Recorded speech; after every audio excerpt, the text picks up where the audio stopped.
జై శ్రీరామ్, అందరికీ నమస్కారం. Welcome to news Akhanda. నేను మీ కస్తూరి శ్రీధర్.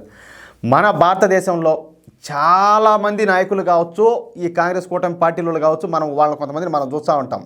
అది ఎట్లా అంటే, గెలిస్తే అబ్బా మా నాయకుడు తెగ కష్టపడిపోయినాడు, మా నాయకుడు కష్టాన్ని చూసి ఈయనలో ఉండే నిజాయితీని చూసి ఓట్లన్నీ గుద్దేశారు ప్రజలంతాను, మేము ఘన విజయం సాధించామని చెప్పి ఇట్లా మాట్లాడతారు. ఒకవేళ కానీ వీళ్ళు ఓడిపోయినారనుకో, ఆ ఈవీఎంలు ఏదో చేశారు ఇవన్నీ మాట్లాడతారు. అవునా కదా? మీరు కూడా ఇవన్నీ ఇనే ఉంటారు. దానికి సంబంధించిందే ఈ న్యూస్ మాత్రం రాకుంటుంది. అట్టే మామూలుగా ఉండదు. ఒక్కొక్కడికి ఇటాటి కారు కూతలు కూసేవాళ్ళు ఉంటారు కదా, పనికి మాలిన ఏదో వాళ్ళకి ఒక్కొక్కరికి ఏలా ముక్కు పట్టుకొని లాగి పెట్టి కొట్టినట్టు ఉంటుంది. అట్టుంటుంది న్యూస్ అయితే. సరే, ఇంకా మ్యాటర్కి వచ్చాం. బ్యాలెట్ పేపర్ ఓటింగ్ మన దేశంలో అత్యంత దారుణంగా ఫెయిల్ అయిపోయినటువంటి ఎన్నికల్లో ఈ బ్యాలెట్ పేపర్ ఓటింగ్ ఎన్నికలు ప్రధానంగా ఈ ముందు వరుసలు అయితే ఉంటాయి. ఈ బ్యాలెట్ పేపర్ ఓటింగ్ అయితే ఈజీగా ఎన్నికలను అయితే రిగ్గింగ్ చేయొచ్చు. ఓట్లను నాయకులు తమకు తామే గుద్దుకోవచ్చు. మనం ఎన్ని సినిమాల్లో చూడాలా, కొంచెం ఏందన్నా నా వయసు ఉండే వాళ్ళకైతే కొంచెం అవగాహన కూడా ఉంటుంది. ఏది పోయి ఆడిన బూత్లో కూర్చొని గుద్దినాటి తెలుసా మీకు ఎంతమందికి ఉండదు ఐడియా? ఒకసారి ఇది ఖచ్చితంగా కామెంట్ పెట్టండి. అలాగే అవసరమైతే ఈ బ్యాలెట్ బాక్సులను ఎత్తుకొని పోవచ్చు. ఈ బ్యాలెట్ బాక్సుల్లో నీళ్లు పోయచ్చు, ఇంకు పోయచ్చు, ఏవైనా చేయొచ్చు. ఇట్లాంటివన్నీ కూడా గతంలో చాలానే జరిగినాయి. ఏది? ఈ బ్యాలెట్ పేపర్ ఓటింగ్ ఉన్నప్పుడు. అందుకే కేంద్ర ఎన్నికల సంఘం ఇప్పుడు ఈవీఎం ఓటింగ్ అయితే అమలులోకి అయితే తీసుకొచ్చింది. ఈవీఎంలో అంటే ఎలక్ట్రానిక్ ఓటింగ్ మిషన్లు అని అర్థం.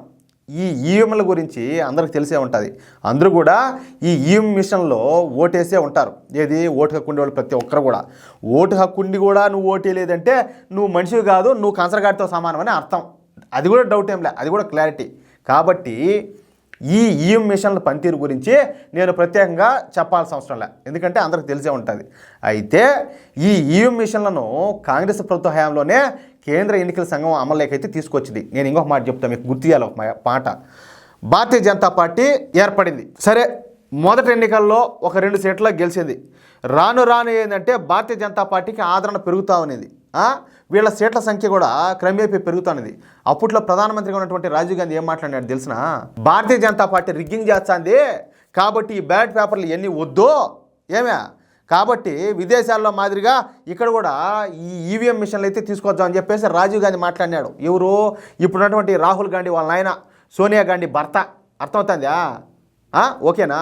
కానీ ఇప్పుడు ఏం జరుగుతుందో మనం అందరం కూడా చూస్తున్నాం. అయితే భారతదేశంలో ఈ ఈవీఎం ఓటింగ్ను రద్దు చేయాలని, మళ్ళీ బ్యాలెట్ పేపర్ల ఓటింగ్ను తీసుకురావాలని చెప్పేసి క్రిస్టియన్ మత ప్రచారకుడైనటువంటి కేఏ పాల్ ఉన్నాడు కదా, ఎవరు? కమిడియన్. ఈ కేఏ పాల్ నేరుగా పోయి సుప్రీంకోర్టులో కేసు వేశాడు. సరే, దీని వెనక ఉండేవాళ్ళు కూడా ఉంటారు, అది కూడా చెప్తా ఉండండి. పైగా తాను ఏ పార్టీ కోసం ఈ పిల్ వేయలేదని, ప్రజాస్వామ్యాన్ని కాపాడడానికే నేను ఈ పిల్ వేసినానని చెప్పేసి పెద్ద పోటుగాడి మాదిరి మాట్లాడినాడు ఆడికి పోయి.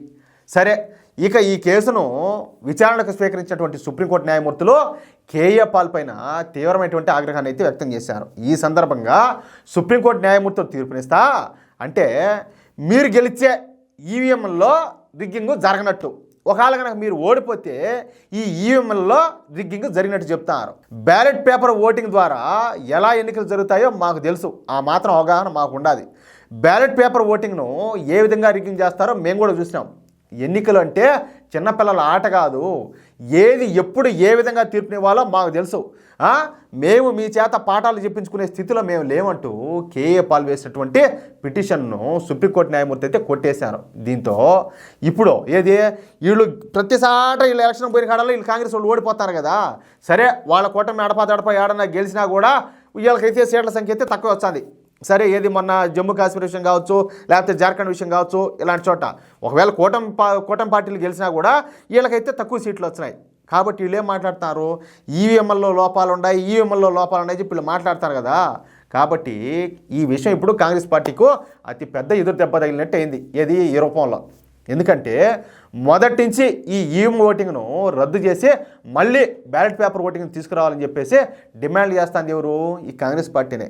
అసలు కాంగ్రెస్ పార్టీనే ఈ ఈవీఎం ఓటింగ్ను రద్దు చేయాలని చెప్పేసి సుప్రీంకోర్టుకు వెళ్ళాలని చెప్పి భావించింది. అందుకు తగిన ఏర్పాట్లను కూడా చేసుకునింది. కానీ ఈ బ్యాలెట్ పేపర్ ఓటింగ్ విషయంలో నిన్న సుప్రీంకోర్టు ఈ బిల్లును రద్దు చేస్తా తీర్పునివ్వడంతో కాంగ్రెస్ పార్టీకు గట్టి దెబ్బ అయితే తగిలినట్టేది. అసలు ఈ కేఏ పాల్కి అంత సీన్ లేదు నాకు తెలిసి. కానీ నాకున్న పరిజ్ఞానం మేరకు, సరే ఇది నా పర్సనల్ ఫీలింగ్లే, కేఏ పాల్ చేత కాంగ్రెస్ పార్టీనే ఈ పిల్లు వేయించిందేమో అని చెప్పేసి నాకు అనుమానం. ఎందుకంటే వాళ్ళు ఒకటే కదా. ఇప్పుడు మీకు అర్థం అవుతుందా?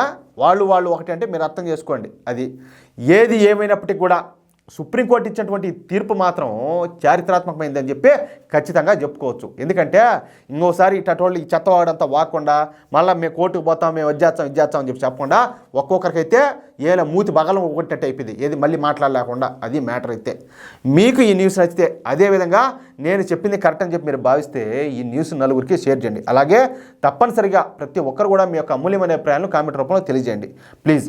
జై శ్రీరామ్.